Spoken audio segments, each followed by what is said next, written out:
Hello there, my name is Tracy Bird and I'd like to welcome you to the final webinar in our series looking at the life cycle of a charity. They've all been supported by the charity investment experts Rathbones, and their support enables us to run these webinars and is much appreciated. Last month's webinar was all about the trustee journey, and a recording can be found on the SCVO YouTube channel at this link in the chat. So this webinar is also being recorded today and will be available later to watch. And we've also got the captioning facility enabled today, but if you'd rather not see that, then my colleague Joanne will put instructions in the chat so that you can turn it off. So today we're looking at how to know when it's the right time to close an organisation and how to do this well. And you will all receive the slides and resources from today in an email we'll send out to you afterwards. So as I said, my name is Tracy Bird and I run the information service at SCVO along with my colleague Rhonda McLean, who's also here today. Rhonda is currently working on updating our website information on winding up, and we'd really like your help to find out where the gaps are and what you would need to know if you're thinking about taking this step. So do get in touch with Rhonda if you'd like to help with that, and she's going to put her email address in the chat. We've also got Lorna Robertson with us from SCVO, and she heads up our HR service, and that's just launched a subscription offer with one-to-one advice, HR templates and guides and so much more. If you go to our website at the link on the slide, you can find out more, and Lorna's also here today in order to answer any questions you might have on staffing issues when winding up. And I would just say at this point that we all recognise that winding up can be a very sensitive issue, particularly if you've got vulnerable beneficiaries, maybe got financial difficulties, and also have staff to consider. So if you do have any questions you don't feel you can ask in this space, then get in touch with the SCVO information service and we'll see how we can help. And that's at inquiries@scvo.scot. So enough from me. I'd now like to introduce our speakers. First off, we have Mary Togi from OSCR, and she's going to tell you about what OSCR needs to know when a charity winds up and the common issues they see which can delay the process. We've also got with us Leanne Lodge, who is Head of Charities with Gillespie Macandrew, one of the partners in SCVO's free legal advice service, which gives our members up to 2 hours of free legal advice on all manner of topics, including governance, property, contracts, and employment law. And last, but certainly not least, we have with us Steph Bell, who joins us wearing 2 hats and has a wealth of experience in the sector. As I said, Steph's got 2 jobs at the moment, one with EVOC, Edinburgh Voluntary Organisations Council, dealing with day-to-day helping organisations set up, run and wind up, and another with Foundation Scotland, where she's working on the Revitalising Trusts Project, which she'll be able to tell you more about later. So do use the chat box as we go to ask questions, as we're hoping to share experience and common areas of concern, and I hope you'll make the most of all the knowledge and experience we have with us today. So to start us off, I'm now going to hand over to Mary, who will share her slides. I will attempt to, yes.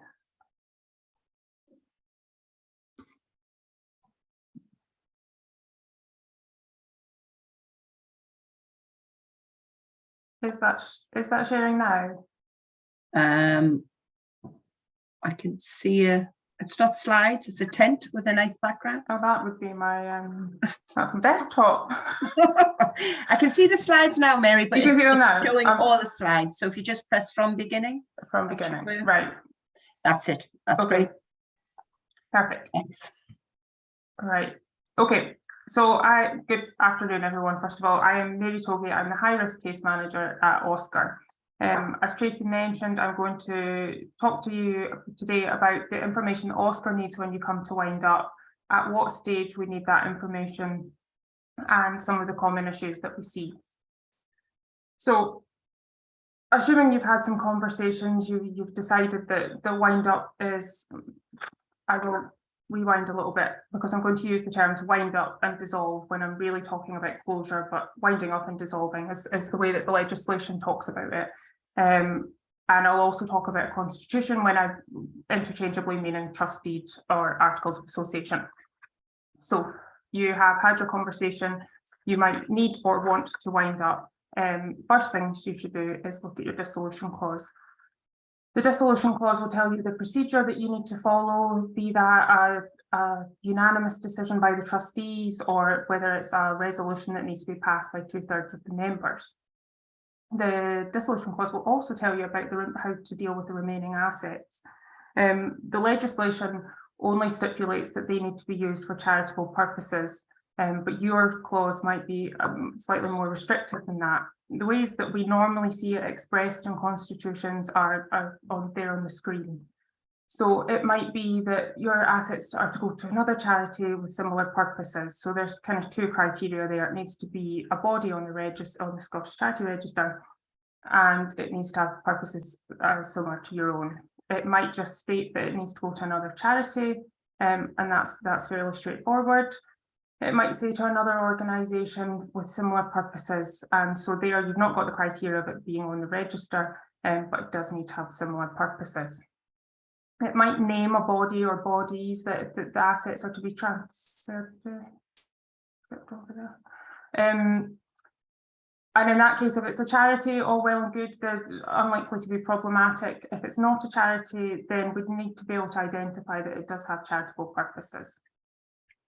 And lastly, if you're a SCVO, your dissolution clause will say this. All SCVOs must have this as their dissolution clause by law, and that is that it's to go to another body with purposes that are the same as or closely resemble those of your own SCVO. And that's a fairly high bar that's set there. When we're looking at whether it's close or not, we're really looking for it to be very, very similar there. An important thing to note is that we can't overrule what your dissolution clause says. If you submit a proposal for the use of your assets and it's not in line with the dissolution clause, likely that we would have to refuse that. Not necessarily the end of the line, though. You could either submit another proposal, or if you were very keen to give it to a particular body or cause, you had the power, you could amend your dissolution clause. Unfortunately, not in the case of SCVO, though, as I mentioned, it must be that same as or closely resemble. So you've had your discussions about winding up, you've looked at the dissolution clause.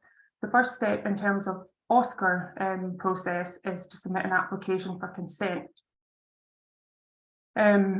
And that application should be made before any assets are transferred, because that's the thing that we're essentially approving in the application. There's a few different forms on our website. There's one that would be used for trusts, companies, unincorporated associations, and there's another two to be used for SCVOs. For SCVOs, there's an insolvent and a solvent dissolution application form. Today, I'm only going to talk about solvent. We only see a handful of insolvent applications in any kind of given year. So if you are in that boat, I would urge you to contact us and we could talk you through the process. But in terms of solvent SCVOs and all other charities, what we're looking for, reasons for winding up, that will give us some helpful background information. We're looking for the details of all the assets and liabilities that you've got at the point of applying. And the form breaks that down into the common types of assets and liabilities. So there's cash, land, shares, vehicles. So that should make it a little bit easier to complete. We also ask if there's any money or equipment to be returned to funders. And I would say that's only ever acceptable if it was set out in agreement in a funding agreement from the outset. Otherwise, it's your charitable assets, and to be distributed in line with your dissolution clause. And lastly, but most importantly, we're looking to see what you intend to do with your remaining assets, and that's what we'll base our assessment on. Important to note that you need to name a body there. It can't be a case of we'll discuss this at a future meeting. We can't progress the application until we have something to base it on. So for SCVOs, there's some additional information we need. We need you to declare that you're solvent, if that is the case. We need a notice of the application, and we'll publish that notice on our website for 28 days. That will allow any third parties that might have a relationship, contractual or otherwise, with the SCVO to make any objections, if it was owed any money. Finally, we need a resolution to dissolve. Now, there's two things in law. Two things in law that the resolution needs to have, and it needs to be passed by two-thirds majority of the members voting at that meeting, and it needs to be passed not more than 21 days before you make the application. If it is more than 21 days before, unfortunately, we'll have to ask you to hold another meeting, so that adds a bit of time delay. There's templates for all of these things, the resolution, the notice, and the declaration within the application itself. So you don't need to start that afresh. Now, once we've got all of that information, and we consent to the wind up, the kind of onus is then on you. Our consent doesn't mean the charity's wound up. You have to go and then carry out the action specified in the dissolution clause. So that's the type of meeting that you need to hold. You need to distribute the assets as you said you would. Once you've done all that, you need to let us know, and that's by providing the information that we'll set out in our letter of consent. In most cases, it's a signed declaration declaring that you've taken out the necessary actions to effect the wind up, you've no assets or liabilities remaining. And that again is a template. There's a couple of tick boxes and a signature required, and you just need to return that to us. In some cases where you've got high levels of assets, we might ask for evidence of that being distributed. So a receipt from any recipient bodies, closing bank statement showing a nil balance, and in the case of significantly high assets, we might also ask for final accounts, but that's not a common occurrence at all. Sorry about this. Once we've got all that information, we'll double check it, and then that's the process complete really, and we'll be able to remove the charity from the register. So the common issues that we see, generally it's that the proposal is not in line with the dissolution clause. As I said, we can't overrule that, so it has to be what your clause says. In this case of SCVOs, it's very often that the recipient's not got close enough purposes to your own. Also, in the case of SCVOs, it's that your resolution's more than 21 days before the application is submitted. At notification stage, it's generally just that we don't have the information that we originally asked for, so it's just a case of providing that when we get in touch. And that is the process itself. If you have any questions about it, about the process, do get in touch. We've got, you can do that by email or by telephone. Before doing so, I would urge you to have a look at the guidance we've got. We've got guidance for all legal forms winding up, some SCVO specific stuff. We've got some FAQs and some top tips for getting it right. And that is me today. Thanks, Mary. Obviously very important to get all your ducks in a row, I suppose, and that makes the process simpler and quicker, presumably. This is a question that I think Leanne's going to cover. I'm going to hand over to Leanne now to share her screen with her slides. And Leslie's asked what qualifies as an asset. So Leanne, if you want to answer that and then do your presentation. Thanks. Yeah, now I'm going to share my screen. I tried to do it earlier and it appeared on the wrong screen, which meant that I was looking at the wrong screen. So I just want to check, Tracy, am I looking at the right screen? Can you see me and has it come up? You're looking at the right screen. I can see your slides and I can also see the second one, but that's fine. Are we okay with that? Is anybody scared about us having a bit of a spoiler alert at what's coming next? I think that's probably easier. My other option was to look somewhere else, but I just think that that feels a little bit odd. So yeah, as Tracy mentioned, I'll be looking at things from a legal perspective. So I'm going to cover the stage to kind of get you to what Mary was talking about, some war stories along the way that will show you hopefully where some pitfalls are, and I'll chat you through the kind of practicalities.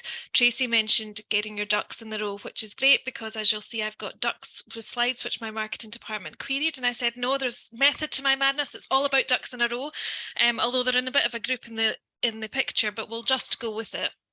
So as we start, to be or not to be, I think the first thing that you need to consider is why are you winding up, and is there any other option? Tracy mentioned at the start that this is quite, winding up can be quite a difficult and emotional time. And I think that that's true for a lot of charities. But actually, many of the organisations that I've worked with, it's a real stress and it's a real concern for the charity trustees as to whether they're doing the right thing. But I think if you go through this process and you've decided that the charity can't function in a really good way, in a way that you want it to function, then winding up is the best option. And there shouldn't be a guilt associated with that. It may be that your resources, your assets, even the volunteers' time, and your service users could be better served by another charity taking that on, or another organisation. So I would like to say at the outset that while it can be difficult, I think that there's positivity to be taken from winding up. So before you quite get to that stage, though, are there other things that you can do? Can you repurpose? I'm working with a charity at the moment who are, it's a classic 1920s charity that are set up to help the gentlewomen of Edinburgh, or gentlewomen of Scotland in this case, and to give them endowments. Now, personally, I wouldn't like to be in that grant-giving organisation because, how do you explain to somebody that there aren't a gentlewoman? And I'm not quite sure what that might look like in terms of a criteria. But in this organisation, they've got hundreds of thousands of pounds. They're set up for a really specific purpose, which is pretty much out of date. They also can't touch the capital, so they're just giving out £2,000 a year, when actually they were considering winding up. I've said, don't, let's repurpose, we'll apply to OSCR, we'll change the purposes, the charitable purposes, we'll get the ability to go into the capital, and we'll actually come out with a vibrant charity, hopefully at the end of it. Should also consider restructuring as well. I think charities are so, by their nature, they want to be helpful. So often they morph into something that wasn't quite anticipated at the start, and then they struggle to fulfill that. Rather than winding up, can you go back to the basics? Can you say, well, rather than doing A, B, and C, we're just going to do A? That's okay, and there's nothing wrong with that. Or are you winding up because you're amalgamating with another organisation? We talk a lot in the charity sector about amalgamating, where two charities or more go into one. But from a legal perspective, a true amalgamation would be having two charities and a completely different one that these two charities feed into. From a legal perspective, that's quite the faff, because you then have two charities that you're winding up, two staff members, two service users, two lots of contracts. So what tends to happen is that you morph charity A into what you need it to be and wind up charity B into it, which is a much easier way to do it. Or it may be, sadly, that actually because of funding or because of not being able to provide the service from an operational view, that the organisation has to wind up. And that's more often what we're looking at in this stage. So that's what I'll focus on a little bit more. So prep work. Before you even think about going to OSCR, you need to look at the basics. And here are my ducks. They're not quite in a row, but hopefully they would be by the end of the presentation. So what type of organisation are you? The amount of times that I ask charities that question and they say, oh, I'm a charity. Well, that's lovely and that's very true, but actually what's your underlying legal entity is what I'm getting at. The options are a company limited by guarantee, a SCVO, Scottish Charitable Incorporated Organisation, a trust. Now people expect that to be a trust deed, but it might be set up by a will or something else. An unincorporated organisation, which is pretty much what you are if you don't fit into the other three. You could be a club, you could have your own constitution, but you're not a company, you're not a SCVO, and you're not a trust. Or you might be set up by Royal Charter. Now, Royal Charters, if anybody's had the delight in dealing with them, are dealt with by acts of the Privy Council and of Parliament, and they're very sweet. They're greetings to all who may read me. It's me, the Queen, or me, the King, as it is now. Very few charities are set up that way, and they're quite difficult to change, so I'm not going to focus on that. So first of all, you need to work out which of these organisations you are, because your options, your powers, and your ability to wind up and the process is different depending on them. The next thing you need to do is find out if you have the power to wind up. So look back to your original constitution and any changes. Don't look at vision statements, accounts, mission statements, any of that. Go back to the constitution, whatever that is, and work out if you have the power. Is it explicit? If you are a SCVO, it will be in there because it has to be. If you are a company limited by guarantee, even if there's not a specific power in there, you do have a power to wind up, so we can get you in through the back door. But if you're a trust or an unincorporated organisation, there needs to be a specific power allowing you to wind up. And if there is that specific power, as Mary said earlier, are your plans within that power? And should they be? So another organisation that I wound up quite early doors post 2005 at was to leave I think it was a sack of coal on Hogmanay to the poor of the village. Now, I speak about this one a lot because I think you would have had the coal, I think you'd have been stoned by the coal on the way back if you set a sack of coal on somebody's doorstep in these day and age. They had the power to wind up, but the power said that it had to go to another organisation with similar power, with similar charitable purposes. Well, that would have been a big waste of time, wouldn't it? Because even if we could find it, you're still at the same purpose. So if you want to do something that's not in your constitution, then you likely can change it. If you're a company limited by guarantee, then you can just pass a resolution. I say just pass a resolution, there's a process to that, but you can pass a resolution to do it. If you're a trust and you have or an association and you have the power to make changes, then again, you can do it yourself. If you don't, and OSCR don't need to consent to these changes, you just need to tell them once it's done. If you don't have the power to make changes, then you ask OSCR for that power first through a reorganisation application, and then you make the changes. I'm aware I'm giving you a lot of information, but that's just at the outset, so you work out what you want to do and why. The next question is, do you have members? If you're a company limited by guarantee or a SCVO, you absolutely will have members because of the structure. You maybe just don't know about them. It may be that your organisation is one tier, which means that your board and your members are the same people. They're interchangeable. But it may be that you have a board and you have a separate membership, or a bigger membership is maybe a better way to say it. And your constitution should say that. At the start of COVID, actually acted for a lot of charities who thought that they were one tier. They thought that they only had these members, but actually when we looked at the constitution, they had more, and they'd kind of lost track of them. I've also acted for organisations who, to all intents and purposes, and Mary, close your ears to this one, don't really have any members at all because they haven't kept note of them and they didn't really know that they should have them. And if that's your organisation, first of all, look at the constitution to see how members are appointed, because you'll need them to wind up. If that says, and it usually does, that they're appointed by the board or their application is accepted by the board, start off with getting the board to apply for membership. They can accept it themselves, and at least you've got members. If you have a whole long list of lots of members but nobody's been in contact with you for many years, at this point is a good time to write out to your members and say, we just checked that you still want to be a member. If we've not heard from you by X date, we'll assume that you don't. And again, it's just about getting these ducks in a row. So when you come to winding up, which will include a vote of members, you know who they are and you know who to go to. If you're a trust, you won't have members, so you're fine. If you're an unincorporated association, it very much depends on what your constitution says. So have a look at that.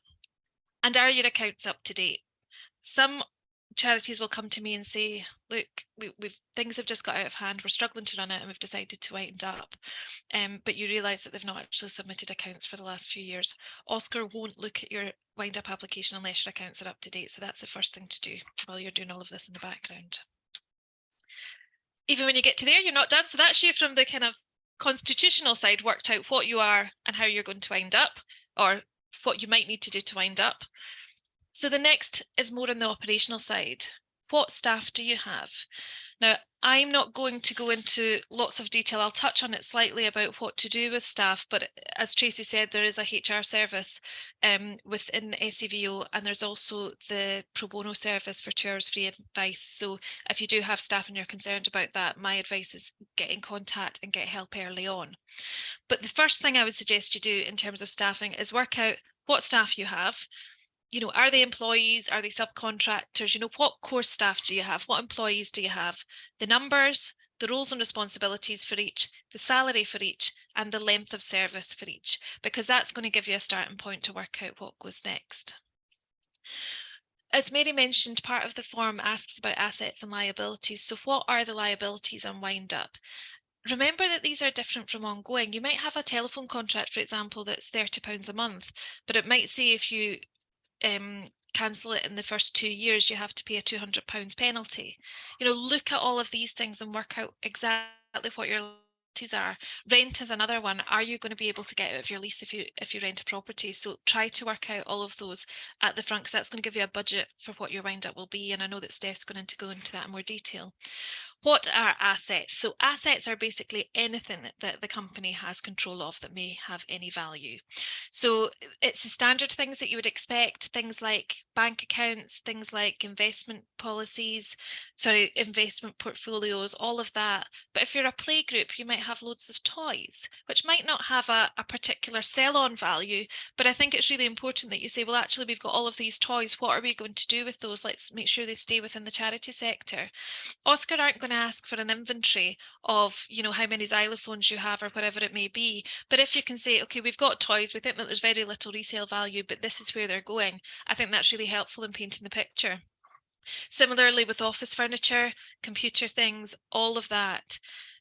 Normally one would expect your website to kind of run its course in terms of its contract. What a lot of organisations would do in terms of liabilities, you tend to pay for your website upfront for X amount, you know, annually. So once the charity's wound up, you might want to put a message on the website and then just let it peter out. You might have intellectual property like books or things that you might want to assign rights to those to other people. So assets can be absolutely anything, but don't feel that you need to count the forks in the canteen. You know, it's a general thing that OSCR are looking for. Now, I've lost the chat function, but Leslie, I'm hoping that that's answered your question. I'm also hoping that was Leslie that asked that question, or yes, it was. But if anything else comes up, Tracy, feel free to interrupt me. Are you solvent? So you've now worked out what your liabilities are, hopefully, on wind up, and what your assets are. Are you solvent? If the question is no, take advice straight away, particularly in any event, actually. If you're a company limited by guarantee, directors shouldn't be trading if you're not solvent. So it's something to look at straight away. But actually for any charity, if you're not solvent, get advice straight away, because there's different rules that come in. It doesn't happen that often, and generally speaking, people will take a view with charities, but you know, it's something to work out. Do you have any contracts or restricted funds? Do an audit of absolutely everything that has money in, money out. Do you have service level agreements? Do you have restricted funds that you're managing for other people, and how are you going to deal with that? So make sure that you have all of that information to hand, and timing is key. You need to make sure that you aren't overcommitting. And it's a difficult one because you want to keep trading until you make that decision to wind up. You will have staff who will be asking what's happening. You will have members who are asking what's happening. But if you can have these confidential discussions at board level and do some of the background work, it means that when you are going out, you have a much clearer message of what your next steps are. So understanding the process. Now, frustratingly, it's corrected my spelling to the American organization, so apologies for any of that. Anybody who's offended by that, hopefully none of you are. This is a list of the different stages. I wouldn't necessarily say it's in order because some of it's interchangeable depending on your organization. But I would suggest the first thing you need to do is decide as a board, actually, this organization, for whatever reason, for good or for ill, isn't viable. It shouldn't continue. Even if it is viable, we've made the decision it shouldn't continue. So we think we should go down the wind up route. Check if it can be done under your constitution. And if not, do you need to go for a reorganisation application with OSCR? Do you need to make any changes? I've put OSCR consent then, and I've said not binding. That's not to say, now if you get consent for OSCR, you absolutely, if you wind up, have to do what you've agreed with them, and I can share some horror stories about that in a moment. But if you get consent from OSCR to wind up, now SCVOs I'll set to one side because they're a different body and you have done a dissolution thing as part of that. But if you're a company limited by guarantee, a club, a trust, and you've got approval from OSCR to wind up, and then suddenly some benefactor comes in with £100,000 and says, I heard you were thinking about winding up, please take this money and please keep going. Just tell OSCR you're not committed at this stage. You have to wind up in the way that that OSCR have approved, but if you decide not to wind up, that's okay too. So tell OSCR then. So for that reason, I tend to try and get OSCR consent relatively early in the process. Sometimes if you've got it earlier in the process, you might find that one of your organisations that you were going to pay funds to have said, actually, we don't need the toys, the office equipment, or we don't want to deal with the restricted fund or whatever it is. So if things have changed, please go back to OSCR. And I'm not just saying this because Mary's on the call, they are very, very reasonable and quite pragmatic. So if you go back to them and say, actually, that charity is closed down or can't hold it, we'd like to replace with this charity, they will update the consent for you, but do it before you make the payment, not after. And that's key. Have the discussion with the members. I've said further down that we have an EGM, a vote, but realistically, I would like to think that the members knew that this was coming. They didn't just get a notice out to say, hi guys, we're voting on winding up, be there in 21 days. I'd like to think that they had a bit of forewarning and had some input, so discuss that with the members. Staff, sadly, you might need to consider redundancies and what that might look like. It's really difficult at the moment because you want to be a good employer. However, this is also charitable money.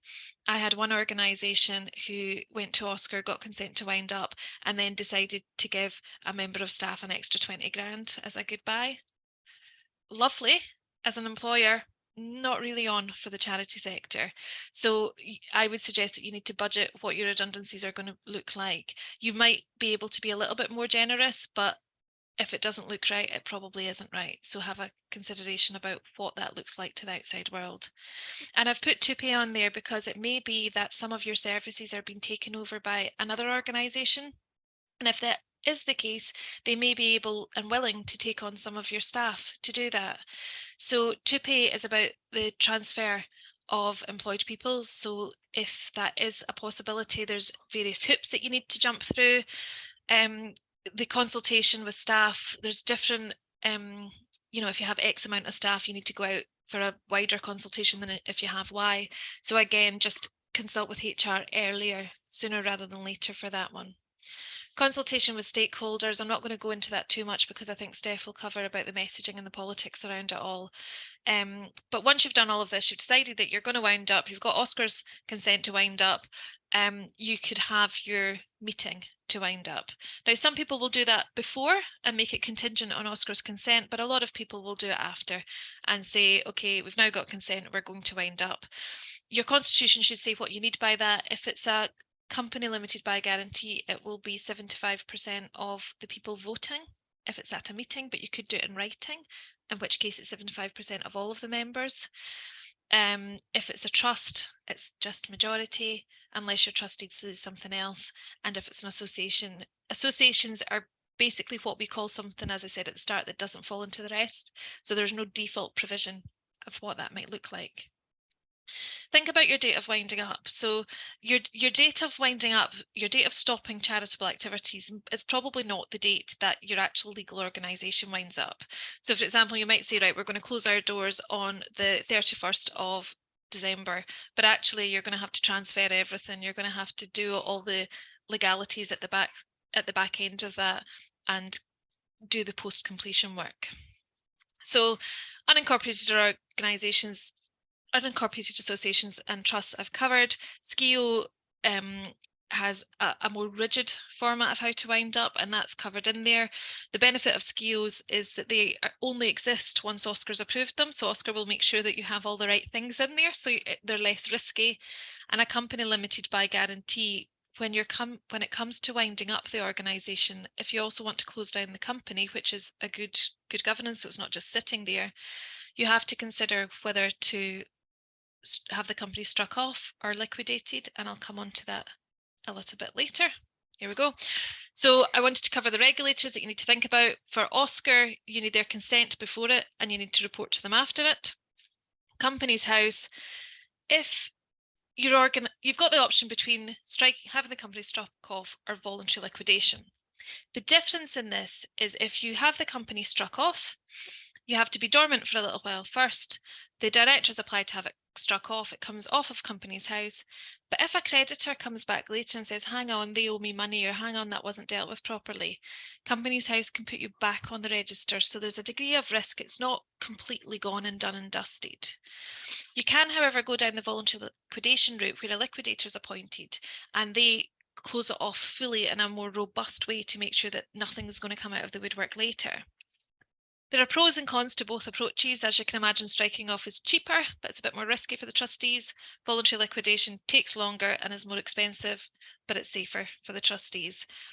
It really depends what your organisation is as to what you decide to go to, but remember that you'll want to budget for that. And HMRC, you'll want to tell them that you have wound up. Finally, some top tips.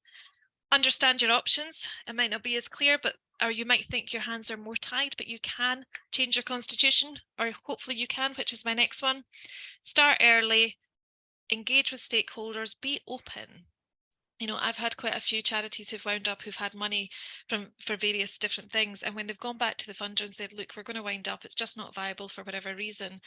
Do you want your grant back? If you can be very open with them, 9 times out of 10, they'll say, well, no, put those towards the wind up costs and then give it back later. You know, if you have to, and don't lose momentum at the end. It's great once you get the consent for OSCR. You deal with the staff, which is always the most difficult thing. You deal with the service users, which is really emotional.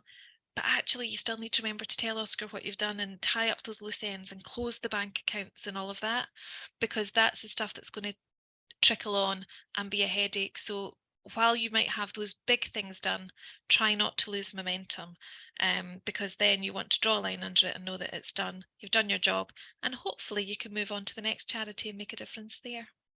That's me. Thanks, Leanne. That was really useful. Ballpark figure from the shortest to the longest, how long does it take? Oh, that's a good one. It depends on OSCR's consent, which depends on the risk of the charity. If, you know, for a grant given organisation who decide that they want to wind up, it can be done really, really quickly.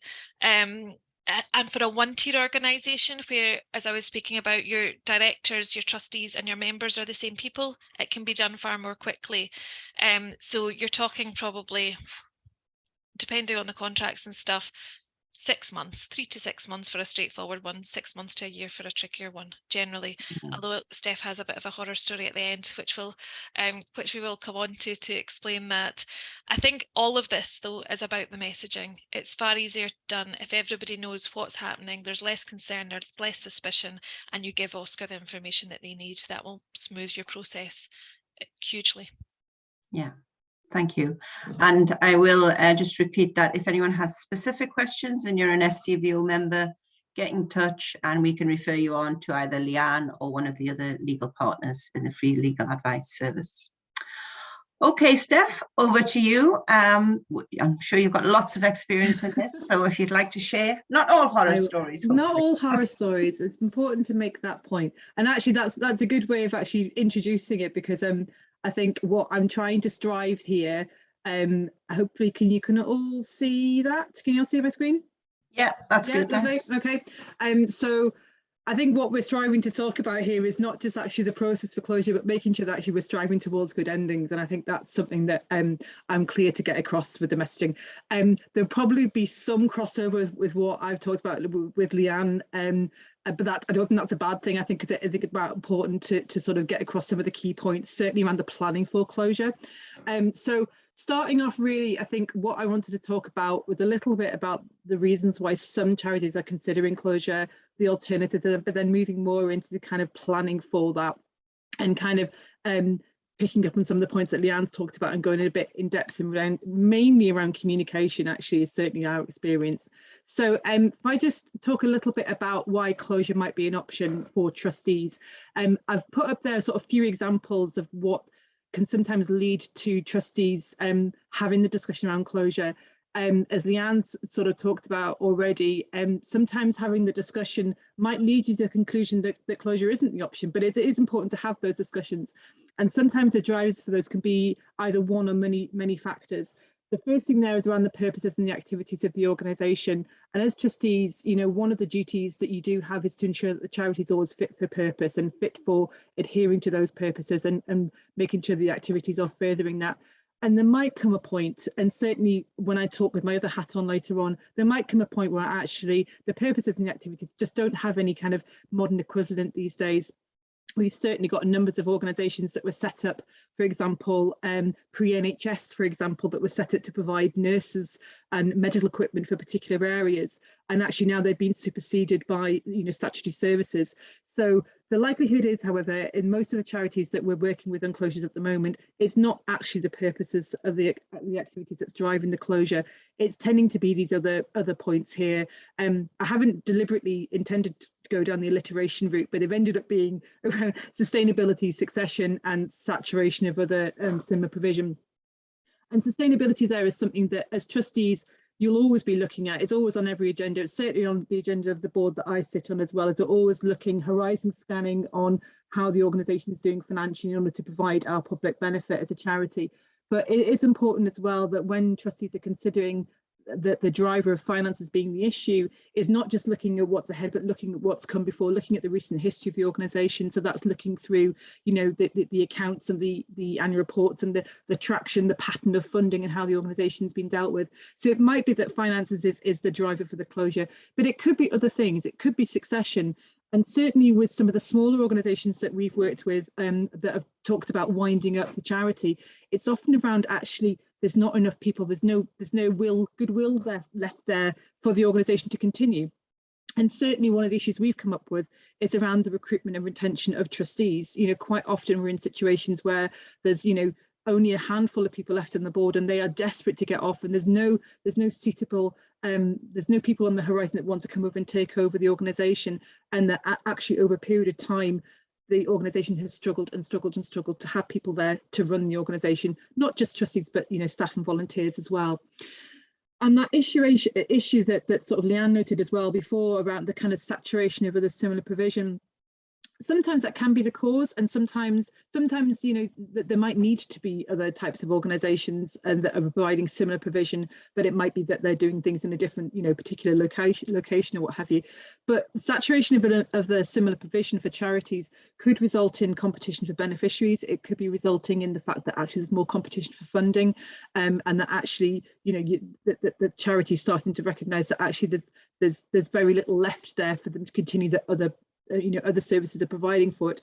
So in terms of that kind of decision for closure, it might be that there's a very clear reason why. We've definitely had an organisation that we worked with that it was the removal of a long-term funder that actually was the final nail in the coffin that said this is the reason why we've got to close, because we can't see a way forward from this. But it might be a slow incremental combination of reasons. But following on from that, and likewise from what Leanne mentioned there, that there are alternatives to closure, and certainly what you need to be considering there is considering what the driver is for that discussion around closure. So if it is around cost of running and the kind of long-term sustainability, as Leanne's mentioned there, mergers can be an option. And certainly in Edinburgh, there was a situation of 3 separate organisations which are actually all branded the same, but were 3 distinct organisations that have merged together in the last 18 months to form one, massively reducing their core running costs of an organisation, and they're able to still provide the same service. But it might be that consideration could be that rather than closing, it could be done, as Leanne's mentioned, they're paring down a service or even closing one aspect of the service of the charity. It might be that you started to notice that one part of the service is no longer attracting the beneficiaries it once was, or maybe it's not meeting the need anymore. Maybe it's too costly to run. Maybe the transport costs are actually just proving too difficult. In which case, if it's a case of chopping off one limb to save the body, so to speak, it might be worth doing that. The other thing to consider here is whether there's a particular logistical or operational barrier that's hitting the organisation that might just need a bit of a pausing of the activity. So an example again of another organisation, another charity earlier in the year had needed a specific building to run it, to operate its services from, and has been enabled, Edinburgh being Edinburgh, very difficult to find appropriate buildings, cost at a decent rate. And what the charities had to do there is is whilst they are waiting to try and find, they're potentially looking at what buildings might be available for asset transfer, for example, but they're also looking to see if there's anything going to come up on, up for rent in the meantime. But what the trustees have done there is that they pause the activities of the charity. What I would say, if that is the option that trustees are considering, is that don't forget that you still need to communicate that that's what's happening. And you can't just ghost your public, and you can't just ghost the regulator. You have to ensure that you're feeding back to and saying that that's your plan of action. You still have to comply with your charity's accounting requirements, for example, and feeding that back. Again, as Leanne's saying, the regulator will be open to listening to what charities have to do. But again, with pausing the activities, you might still have to consider putting a date in 6 months or 12 months and reviewing it then. It might be that closure is still the option at that point. And the last point to note there is around the purposes and or the structure of the organisation. Again, Leanne's already touched on this, but it might be a simple tweak of purposes, or it might even be the vehicle itself. It could be that actually running as an unincorporated association is proving a hindrance to the organisation and you need to incorporate. On the flip side, we've actually got a number of organisations that were formed as KICs, as community interest companies, that are recognised now that that vehicle's not really helping them to plan long term in terms of their income generation, and actually need to wind up their KIC and form a charity. So it can go either way, really.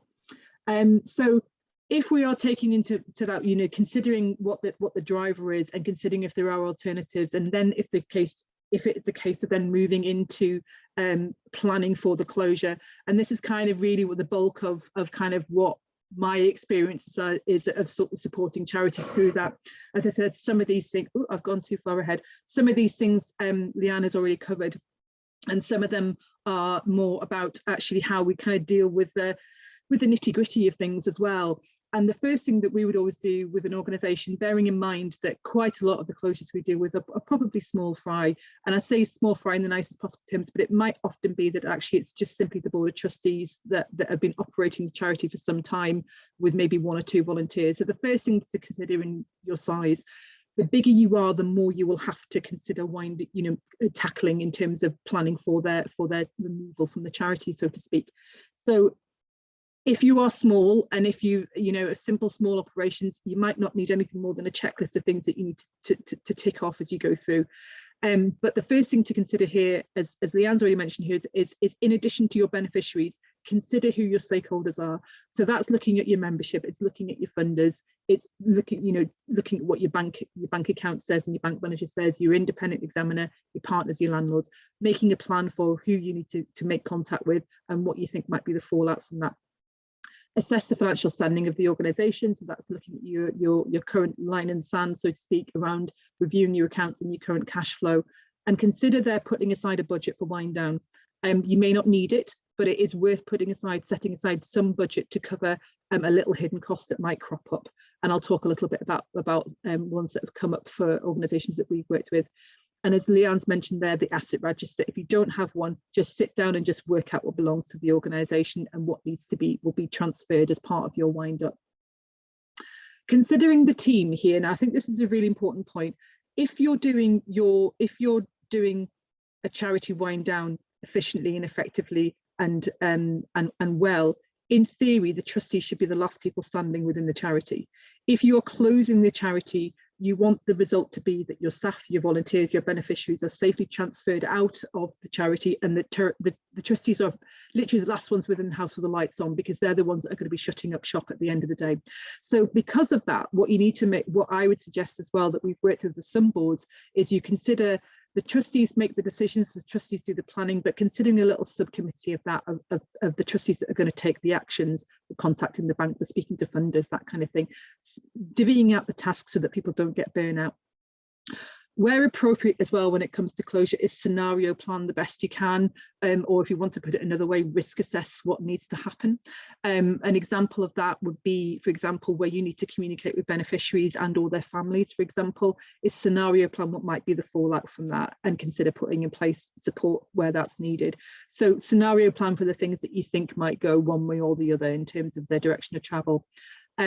The duck in the row analogy here, absolutely plan for the AGM, plan for your EGM if that's what's needed, and make sure that you're giving yourself enough time to bring together the important information that needs to go out to your membership if your membership's voting on your dissolution, and important, give yourself time for that, not just for the information to go out, but again, plan for the fact that people might want to come back and ask questions before they come to the meeting.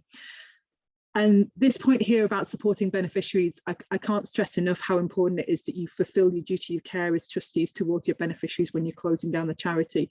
There is a need there to ensure that you're safeguarding their especially if you've got vulnerable beneficiaries, safeguarding what their needs are and safeguarding their transition out to the organisation. If we're aiming for a clean and sort of and good ending, that will come with how well you apply that duty of care to those individuals or families. A last sort of little administrative point here as well is thinking about storage.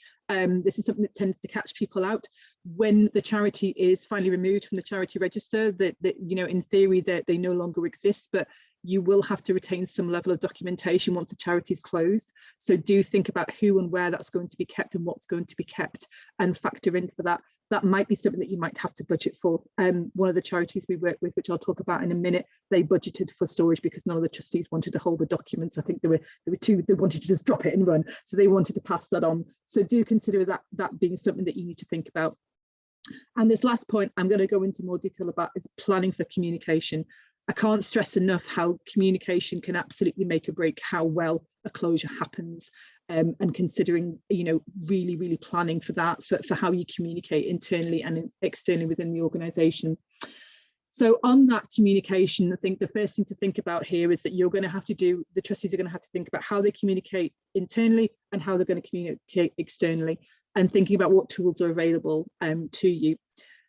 This really stressing here the sensitivity of the messaging, because there's no kind of bones about it here. Closing a charity can often be quite distressing for some people, and some people can take things really hard, and so there is a need to pay real consideration towards how you communicate with your beneficiaries and your staff and your volunteers, in particular your membership as well, bearing in mind that for some SCVOs and for quite a lot of unincorporated charities as well, they will most likely have members. Certainly the ones that we've worked with have all had memberships that have required to be informed that the intention is to close, and they have to vote on it.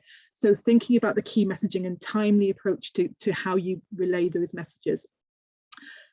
I always consider as well, and we've done this with one organisation that we work with, is consider having someone on the board that is there for concerns to be brought to, someone who is willing to put into that position. What we're striving for here is a little bit of openness and transparency. So not just sort of putting the information out there, but allowing being clear that there is an open door for people to come and bring their concerns. In particular, especially where you're transitioning beneficiaries out of the organisation, there might be a need there to make contact with families and letting families have a space to come and talk to you as well about their concerns about what's going to happen. So please do consider that as an option, and being clear there and being open about the reasons for the closure and squashing any rumours. I think that's something that we've probably all seen, that I certainly follow ones in the press, charities that are closing, and looking to see what the dialogue is like out there. And again, if we're striving for a good and clean closure and a happy, positive one, you need to be open about why, and making sure that any conjecture about the reasons why are squashed. And as I mentioned there, timing can derail anything, but particularly communication. An example of that we'll give is a charity that well, it wasn't actually the charity that I worked with in the end, because what had happened was actually, and this is about 3 years ago now, the charity went into liquidation without anybody knowing other than the trustees. And in this situation, we had the charity had worked for many years with very vulnerable volunteers, and like the staff as well, the volunteers turned up on the day to find the gates closed, and no one had told them anything about what was happening. And what was really upsetting about that is that could have been prevented, but we had a huge amount of resource that ended up going ourselves, and the volunteer centre worked very closely there in supporting the families of the volunteers that had been left, who were incredibly distressed at the situation, and we worked with them to mentor them into other volunteer provision. That could have all been dealt with so much better had the trustees put in place a plan to support, or at least provided a point of contact. But in the end, we ended up having to mop up a really difficult situation. So again, timing really bad, no communication whatsoever. So following on from that, I think an example of a SCVO closure that we did, and this is one that actually Leanne and I worked on together, and I'll let Leanne jump in with it. This was the horror story that she was referring to. That I would say it's this one has actually gone on when we talked about timing, when we said, 6 months, 3 to 6 months is good, up to a year really bad. This has been going on for more than 2 years now. Mary, close your ears. And actually, it's partly because of the very difficult dynamic that we ended up working with, but it just gives you a flavour of how badly things can get to. This was a SCVO that was founded actually to support women in a particular location in the city, and it was there to support people with their mental health and well-being. It had actually converted to being a SCVO, but it had actually been around for a couple of decades at least. And interestingly, what made this one of the difficulties of this closure was the fact that the membership of the organisation, so the voting members of the organisation, also happened to be users of the service. And some of those members who were service users were also on the board of trustees. So you had a very interesting dynamic of the board of trustees that were users of the service and board members of the trustees that weren't users of the service. So for that reason, the closure had to be very, very carefully communicated to the voting membership, because we had this very odd situation where some users were members, but all members were users. And so some members were privy to what was happening and some weren't. So it created, I have to say, quite a toxic environment within the organisation that had to be very, very carefully managed.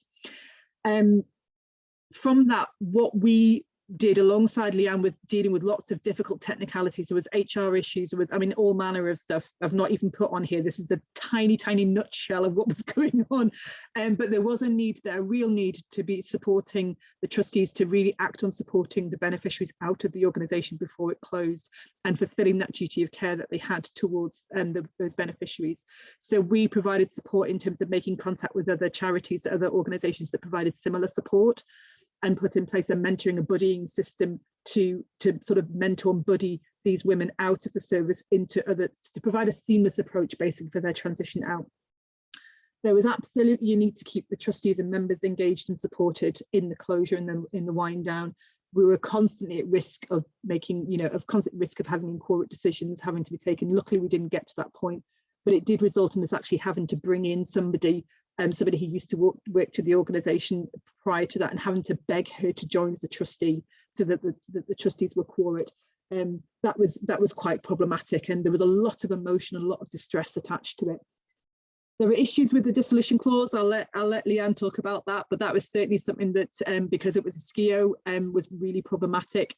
There was a need there for also budgeting, not just for storage, but also for professional indemnity insurance for the trustees.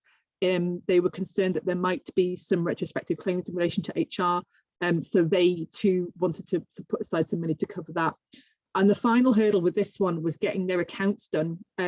This is the last piece of the puzzle that we've needed to get done, and unfortunately, as of last month, the independent examiner that the trustees had used for several years has sadly passed away. So another hurdle to overcome was we've had to find them an independent examiner quite quickly to do those last little hurdles.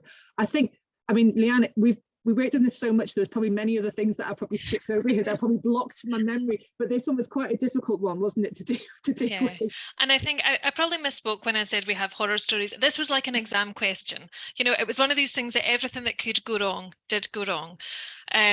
But we're almost there, I think is the main thing. In terms of the dissolution clause, we worked really hard to get everybody to agree that this was the right thing. And as Steph says, because some were service users, at times we thought we were going to be in a position where the trustees felt that they had to wind up because there was no money, but the members were saying that they can't wind up. Luckily, we avoided that, but that's a really tricky thing. So that's why I think communication is key, as Steph said. This dissolution clause said that it had to go to a SCVO doing the same thing in the same area, and there wasn't a SCVO in doing the same thing in the same area. So what do? Do you keep it going, knowing that it can't afford to keep going and the risks associated with that until you get into insolvency? Absolutely not. But what else do you do? Thankfully, OSCR were realistic in this one. We spoke to other organisations who were willing to take the service users on. We asked them to use it as a restricted fund, so the funds would only be used to support women who were in that locality, which was what the SCVO was originally set up to do, and OSCR did eventually agree to that. So as I said, they can be quite pragmatic, but it just shows that, you know, even as a lawyer looking at it, I was like, well, there's nobody else, so we'll do this and we'll do that, but we still had to jump through these hoops. It's there, and although, you know, although it's a difficult one, I think that it's testament to the fact that these things can be done, even where at the outset you think, you know, this is going to be tricky, how are we ever going to get a resolution to that? You can get there. It's just about making sure that you have the right support. And to be blunt, as a lawyer, I'll always look at it, but the right cover to protect the trustees, because ultimately these people are volunteers giving up their time. So I think part of our job in supporting the charity is also to make sure that the trustees have that support, both from a kind of pastoral side, that they're doing the right thing, but certainly from a liability and legal side, that they have that coverage there. Absolutely. And I think that kind of brings me on nicely really to kind of tips for the sort of the good ending and a good closure. And I think we've all kind of said this all along, which is that it can be quite an emotional, difficult thing for trustees to have to go through. And what I would always say, you know, when a lot of that, my role is supporting organizations, supporting trustees, and effectively hand-holding them through sometimes the difficult decisions. But, you know, I always say to trustees is that focus on striving for collegial consensus. You focus on keeping communication going. Discuss what's relevant and what need to focus on, and park what's not. Quite often we'll see, you know, history coming back to trustees discussing stuff, and it's like, if the decision has been made to close, focus on that. Don't focus on raking up the past. Good communication is absolutely critical. I don't think we can stress that enough. And staying committed is absolutely critical as well.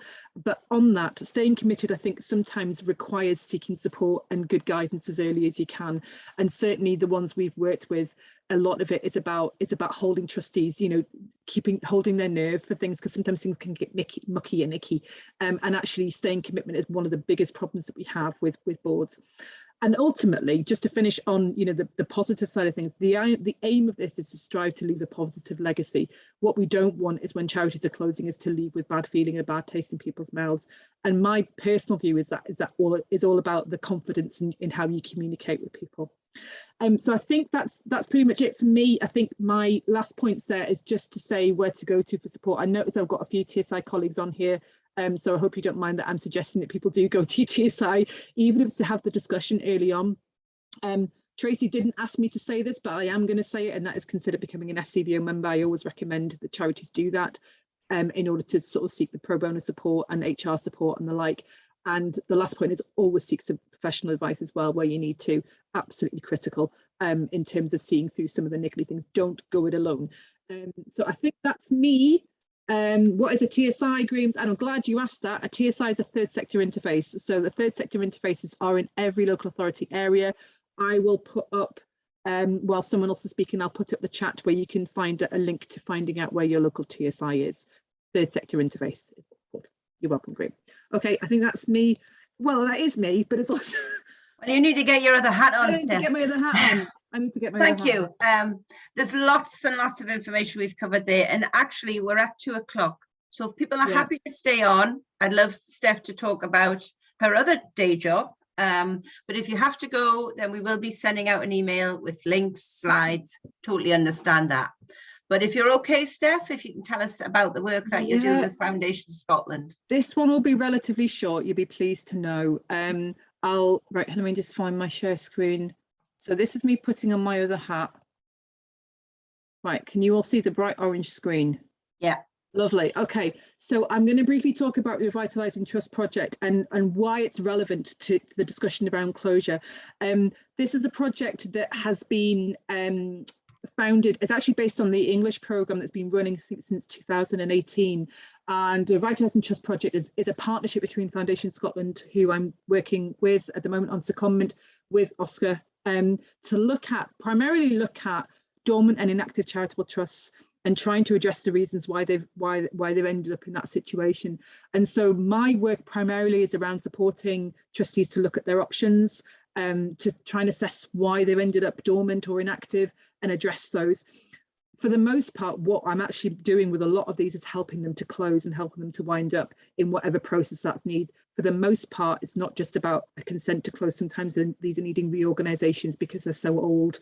And so to touch on that briefly in terms of what we're finding, I've spent a lot of time in the last year or so with my head in annual accounts and charity trust deeds, trying to find a way, trying to understand the picture of the charity and why they've ended up not submitting accounts or not spending any money or not doing anything.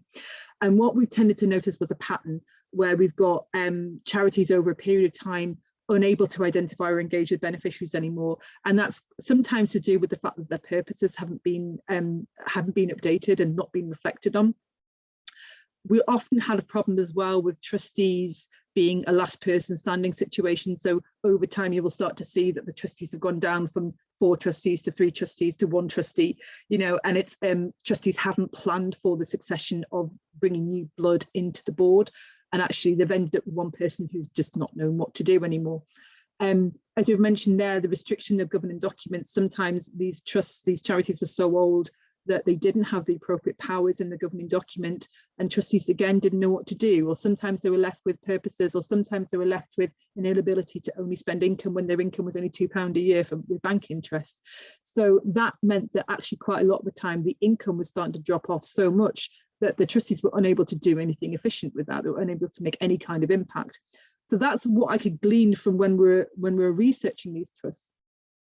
But when we were able to, what we did from there is did our best to try and make contact, and we've managed to successfully contact quite a number of trusts now. We've probably about 80 or so charities that we've actually made direct contact with, which is great. But it's taken some doing. There's a lot of tracking down and sleuth work that goes on. But on speaking with trustees, what we've tended to find is that trustees never plan to go inactive, never plan to go into dormancy. It's just something that's happened over time. And this is quite often the discussion we've had there about when's the right time to close. Sometimes charities, in this case, have probably needed to close many, many years ago, even decades ago, but things have just kind of rumbled on and they've just forgotten about it. Often it was the case when I spoke to trustees is that they just didn't know where to go for support. Who do you go to when your charity's in crisis? Who do you go to when your charity's stuck? Who do you go to when your charity has not been doing anything for many years? Lots of the trustees did not know where to go. Or sometimes they thought, actually, we need to go to a lawyer, but we've only got £1,000 left in the bank. Is it worth us even going that? Because all the money's, we haven't got enough money to pay for the lawyer to do things. So it was a difficulty there, and sometimes trustees just hit a wall.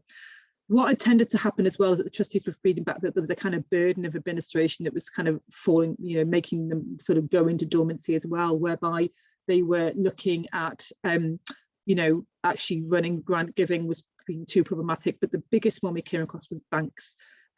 Huge problems with changing signatories on bank accounts to the point where charities just gave up. They could not get anywhere with the bank. They couldn't change the signatory. They, you know, were at a point of absolute impasse. And the other thing, which is in common with what we've been saying in terms of the closures that we've worked with in my other work, is that quite often trustees were not able to, you know, weren't committed, and I don't mean that in a bad way, but just basically trustees weren't following through on the process. So certainly when it comes to reorganisations, excuse me, the reorganisation process was taking so long that the trustees just fell out of doing anything in relation to it. Excuse me while I drink some water. I've been talking too much this afternoon. And so just, I mean, you'll be thankful to know this is the last slide, but really the lessons learned from this project that we've observed, and on speaking to trustees, is that trustees that I'd worked with on this project hadn't really been looking back. They hadn't really been assessing the recent history of the organisation or the activities of the finances of the organisations, and where they weren't acting on what they were finding. So quite often you'd see the same statement in the trustee annual report year after year after year, was saying the trustees think it might be good to close, the trustees are considering closing, and never actually do anything about it. So if one lesson that we can take away from things is that where you identify something, trustees should be acting on what they find.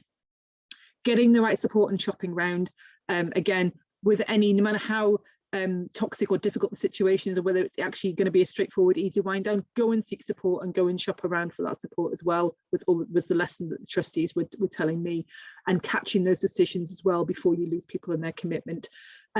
understanding trustee duties as well. You know, I would regularly have to talk about, you know, acting in the interest of the charity and acting with care and diligence with some of these trustees I was talking to. Didn't have a clue that that's what they were, you know, didn't know that actually sometimes being completely passive and not doing anything was actually in breach of actually taking action and actually fulfilling, you know, they're fulfilling their duties.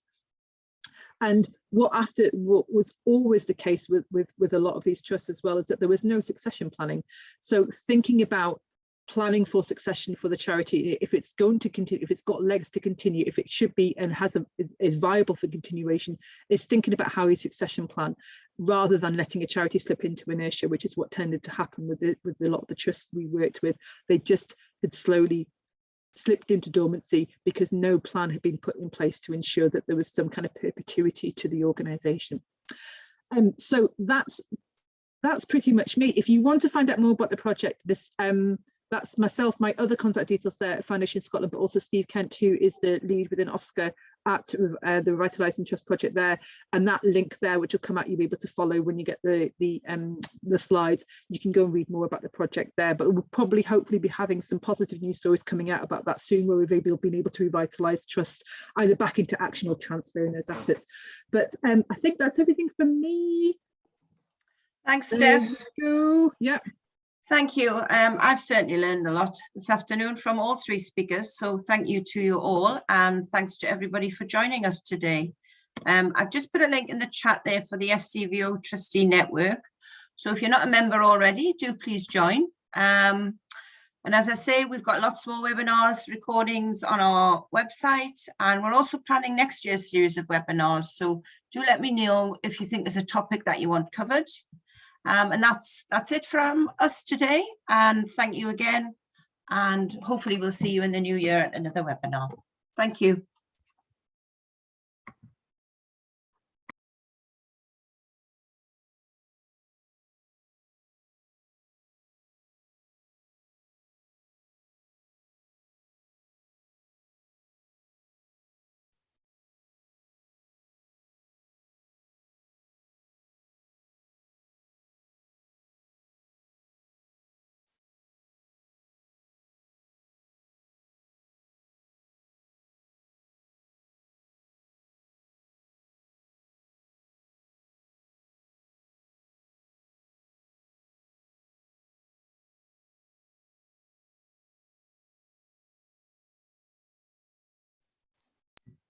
Is that everyone?